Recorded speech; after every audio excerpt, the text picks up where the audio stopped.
안녕하세요. 충남 공주에서 그림 그린 여자 김영주입니다. 오늘은 2021년 6월 30일, 6월의 마지막 밤이에요. 지금 저녁 수업을 마치고 9시 조금 넘었습니다. 내일 오전 수업도 있어서 오늘 책 읽고 집으로 돌아가려고 합니다. 얼마 전에 책을 선물 받았어요. 너무 좋아하는 책이 되었고요. 읽겠습니다. 안규철의 내 이야기로 그린 그림. 그 두 번째 이야기. 사물의 뒷모습. 안규철 지음. H 출판. 조각을 전공한 선생님께서 책을 출간하셨습니다. 머릿말. 천사가 지나가는 시간. 천사가 지나가는 시간이라는 말이 있다. 사람들 사이의 대화가 갑자기 끊기고 낯선 정적이 흐르는 순간을 독일어나 불어에서는 천사가 지나가는 시간이라고 부른다. 이 표현을 빌리면 이 책의 글들은 내 안에서 천사가 지나간 시간들의 기록이다. 하루 종일 혼자 작업실에 머물며 대부분의 시간을 침묵 속에서 지내지만 혼자 있어도 대화는 끊임없이 계속된다. 그림을 그리거나 나무를 다듬는 동안 재료들과 대화하고 머리와 손이 대화하고 왼손과 오른손이 대화한다. 이 말없는 대화가 어느 순간 끊기고 정적의 시간이 찾아올 때, 내 안에서 천사가 지나갈 때 사물들은 전혀 다른 모습으로 다가온다. 그들을 따라가는 짧은 산책 속에서 무심히 지나쳐왔던 풀과 벌레와 나무들을 만나고 우리가 만들었지만 알지 못하는 사물의 뒷모습들을 만난다. 정처 없는 이 여정은 끝이 없지만 사방으로 흩어져 있는 이 길들은 어딘가에서 서로 만날 것이다.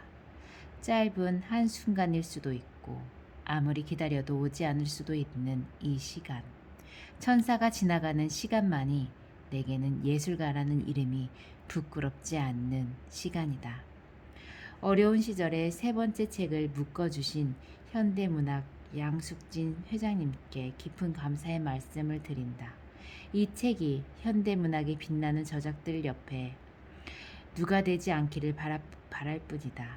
매번 마감일이 되어서야 겨우 보내는 원고를 받아주신 편집팀에도 따뜻한 감사 인사를 드린다. 언제나 이 글들의 최초의 독자가 되어준 아내와 아이들에게 고마움과 사랑의 마음을 전한다. 식물의 시간 20개의 단어 예술가들에게 은혜를 마당이 있는 집 다 읽고 싶고 남기고 싶고 그렇습니다. 예술가들에게 은혜를 인터넷으로 독일 FM 방송을 틀어놓고 있다가 우연히 그곳 일요일 아침 시간에 생중계되는 어느 교회 예배를 듣게 되었다. 기독교 신자는 아니지만 전 세계를 휩쓸고 있는 대재난 앞에서 그들이 하는 얘기를 들어보고 싶었다. 아득한 어린 시절을 떠올리게 하는 은은한 교회 종소리와 함께 성직자 두 사람과 오르간 연주자, 성가대원 몇 사람만 참석한 온라인 예배가 시작되었다. 텅 빈 예배당의 서늘한 공기 속으로 고통받는 사람들을 위한 사랑과 구원을 간구하는 설교와 찬송이 울려 퍼졌다. 무거운 침묵과 숨소리와 떨리는 목소리만으로도 그 광경을 눈으로 보는 것처럼 떠올릴 수 있을 것 같았다. 실용과 경계의 이름으로 노인과 약자의 희생을 정당화하려는 비정한 정치에 단호히 반대하는 엄숙하고도 격정적인 설교에 이어서 목숨을 잃은 이들과 그 가족들, 환자를 돌보는 의료진과 치료제를 개발하는 과학자들, 집안에 홀로 고립된 사람들이 차례로 호명되며 그들을 위한 기도가 이어졌다. 뜻밖에도 그 목록 속에 예술가들이 들어있었다. 우리를 위하여 새로운 길을 찾는 예술가들에게 은혜를 베푸소서. 그곳에 예술가들의 자리가 있을 거라고는 상상도 못했었다. 예술가들은 다른 사람들을 위해 새로운 길을 찾는 사람들이니 그들을 위해 기도하자고 했다. 내가 그 기도를 받을 자격이 있을까? 단 한 번이라도 누군가에게 새로운 길이 되는 예술을 했던 적이 있었을까? 그것이 아니라면 예술의 이름으로 나는 대체 무엇을 하고 있었을까? 모든 것이면서 아무것도 아닌 것. 스웨덴 시인 토마스 트란스트레메르는 작은 잎이라는 시에서 우리는 모든 것을 보며 아무것도 보지 않는다고 썼다. 이 문장을 이렇게 고쳐볼 수 있을 것이다. 우리는 모든 것을 알면서 아무것도 알지 못하고 모든 것을 말하지만 아무것도 말하지 않는다. 모든 것을 하지만 아무것도 하지 않는다. 우리가 하는 모든 일은 결국 아무것도 아닌 것이 될지 모른다. 이것은 이 세계에 대한 우리의 경험에 있어서 가장 근본적인 문제이다. 우리의 행위들은 계속해서 목표에 이르지 못하고 공회전한다.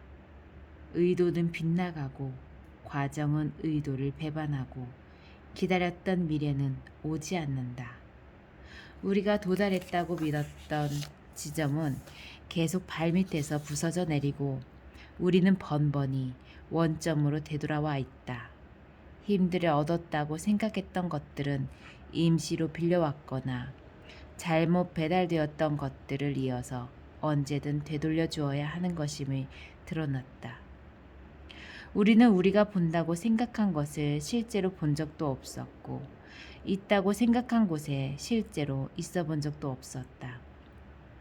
이곳이 아닌 다른 곳을 찾아 떠났지만 가려던 곳과는 다른 어딘가에 도착했다. 또는 어디에도 도착하지 못했다. 그러는 동안 우리에게 모든 것이었던 것은 아무것도 아닌 것이 되고 아무것도 아니었던 것은 모든 것이 되어 우리의 운명을 좌우한다. 우리가 해야 하는 일은 결국 이러한 세계의 역설에 대한 질문일 것이다. 이들은 왜 실패하는가?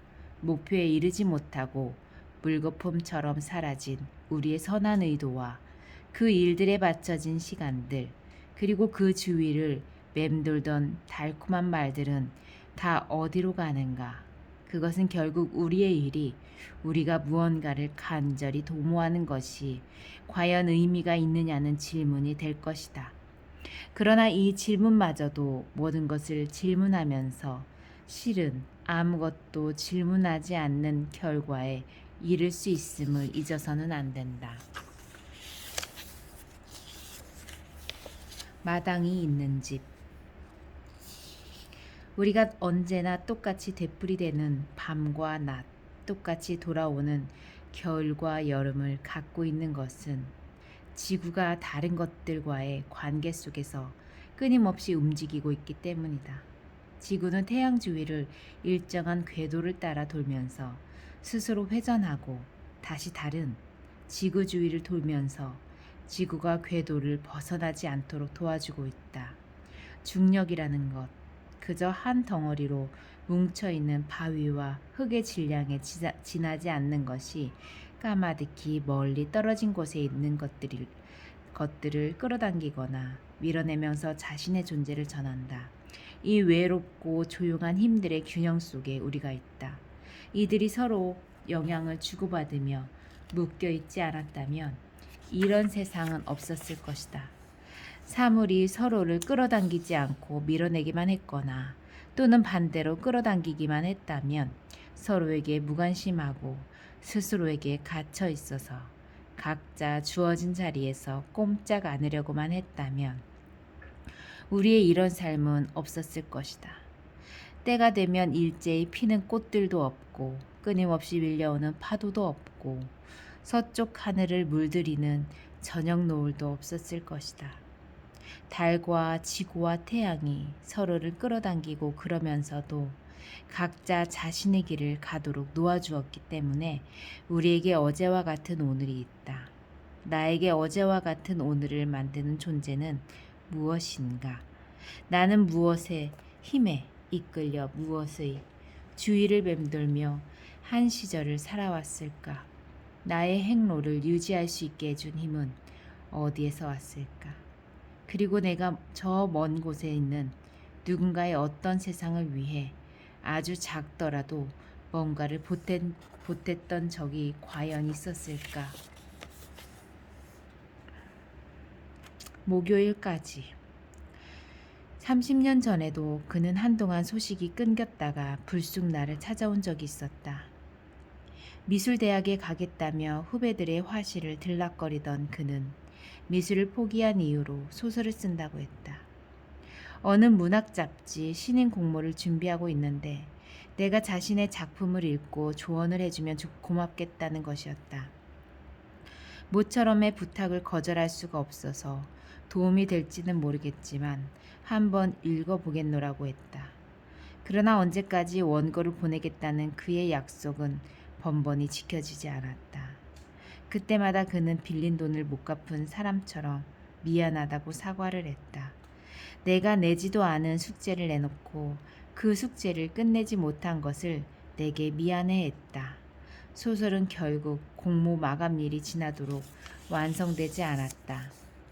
그의 목표는 다시 연말에 신춘문예로 미뤄졌는데 몇 달 뒤에도 똑같은 상황이 되풀이되고 말았다. 그러던 중에 갑자기 연락이 뚝 끊겼다. 연구실 전화기 너머에서 30년 전 그 아득한 시절의 목소리가 건너왔다. 여전히 신중한 어조로 자신을 기억할 수 있느냐고 물으며 내게 보여주고 싶은 글이 있으니 목요일까지 택배로 보내겠다는 것이다. 그동안 어떻게 지냈는지 몇 마디 안부가 짧게 이어진 뒤 전화가 끊겼다. 그 목요일 오후에 약간 손을 봐서 보내고 싶으니 다시 일주일만 더 시간을 달라는 전화가 왔고 오늘은 그렇게 다시 일주일이 훌쩍 지나간 목요일이다. 이번에도 그는 약속을 지키지 않을 것 같다. 예감이 그렇다. 다음 주쯤에는 미안하다는 전화가 오고 이번에는 다시 한 달만 더 기다려달라고 할 수도 있다. 물론 나는 기다릴 수 있다. 30년을 기다린 셈인데 이제 한두 달을 더 못 기다릴 이유가 없다. 그러나 어쩌면 이제는 내가 그의 이야기를 가지고 소설을 써야 할지도 모른다는 생각이 든다.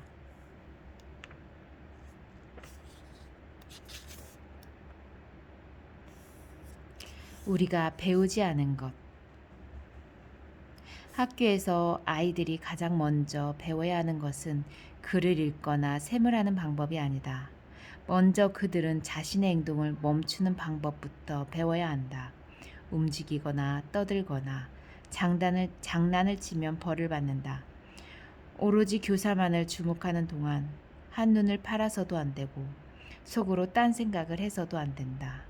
마찬가지로 군대에서 군인이 가장 먼저 배워야 하는 것은 총을 쏘거나 장애물을 통과하는 방법이 아니다. 그들 역시 움직이지 않는 법을 배운다. 부동 자세로 팔다리를 몸에 붙이고 바위처럼 침묵하며 자신에게 떨어질 다음 명령을 기다려야 한다. 뭔가를 배우려는 사람은 먼저 자신을 정지 상태로 옮겨놓는 방법부터 배워야 한다. 운전을 하려는 사람은 시동을 걸고 가속 페달을 밟는 법보다 먼저 차를 세우는 법을 배워야 한다.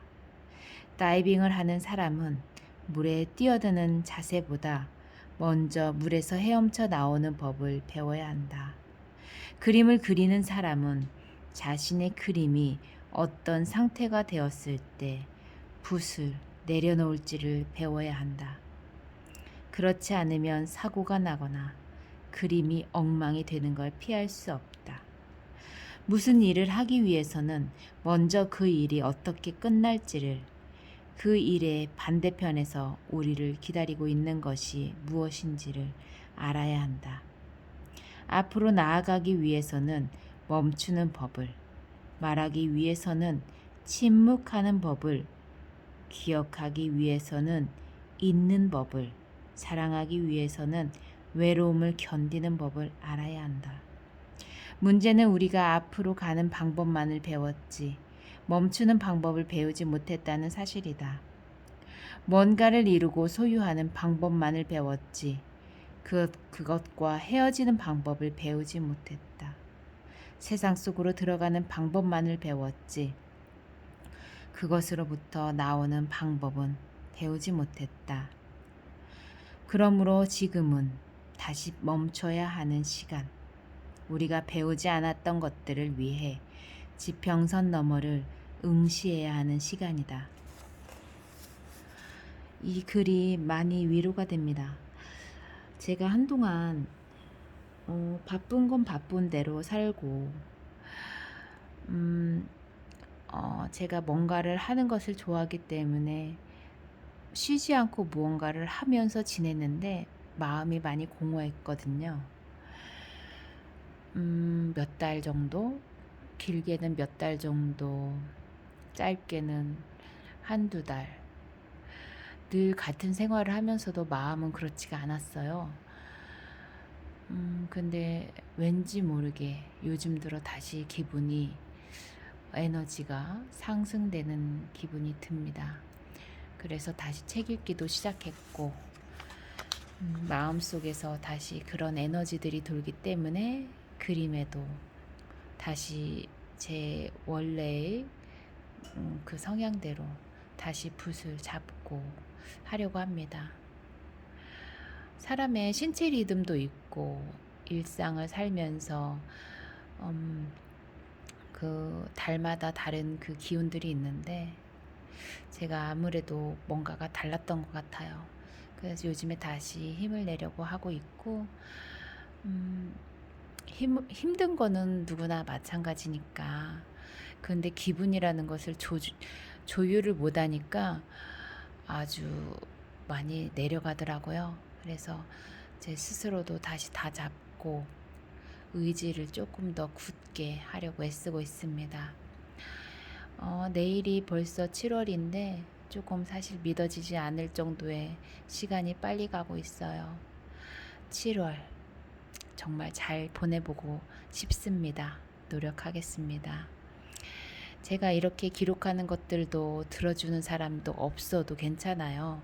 저는 제 스스로의 삶을 선택했고 인정 욕구는 누구나 있는데 그거와는 또 다른 별개로 책 읽기는 제 스스로 저의 성장을 위한 다짐의 약속입니다. 자, 오늘 6월 30일 이렇게 하루를 보냅니다. 감사합니다.